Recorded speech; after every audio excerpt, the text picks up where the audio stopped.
Si Coach Norman ang umawak sa inyo, no? Coach Norman. Anong kasi mahirap matansya si Coach Norman pag nanonood ka lang eh.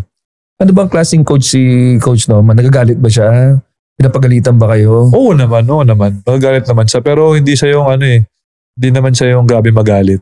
Alam naman niya kung ano yung in-expect niya sa'yo, dapat yun na ibigay mo. Pag nag-expect siya ng sobra, tapos hindi mo yung nabibigay, hindi naman siya magalit. Kasi minsan, iba-iba kasi expectation ng coaches, di ba? Na parang in-expect niya na, kailangan taasan mo ganito. Paano kung yung player ganito lang talaga kaya?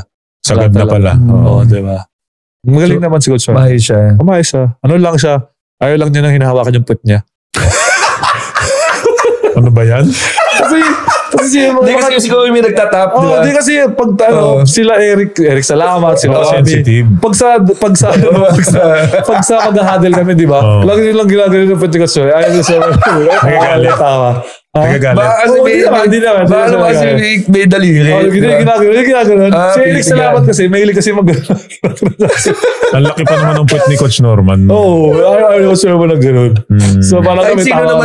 Pero siya hindi siya nagalit. Tatawa lang din siya. Parang kulitan na lang yan. Kulitan lang. Okay ako sa lahat, guys. Huwag nyo na ako sa puwet. Ito galing kay Coach Norman. Paano naman siya? Palabiro naman siya. Ano kasi, sa Pinoy parang normal yan. Di ba? Pero pag laking Amerika ka, parang medyo may pagka-deal yun. Siyempre pag sabi ng Pinoy, nakakanta lang, sige pa. May mga ganun pa eh. Parang lokohan pa na ganun. Parang sa kanila, di sila sanay na ganun. Ano yung ginawa ni Marky, yung sa import? Di ba? Parang wala lang. Iba naman yung kay Marky, talagang sinundot niya eh. Grabe yung tagal. Kinulikot pa. Di ba? Talagang... Kaya trending siya eh. Kasi tayo mga bata, mga Pinoy, nagsusundutan pa nga tayo ng puti. Ganun, no? Tatawanan lang.